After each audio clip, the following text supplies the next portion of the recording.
with Mr. President?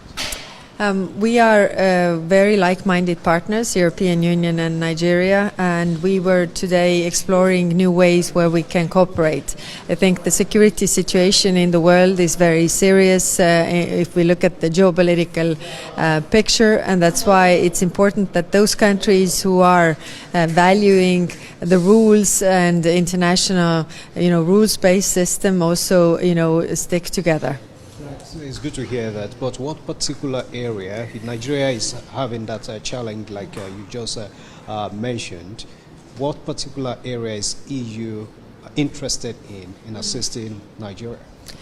We were talking today also with the ministers about different topics. One is, of course, investments and trade. There could be more. Then second is critical raw materials that we look into different cooperation.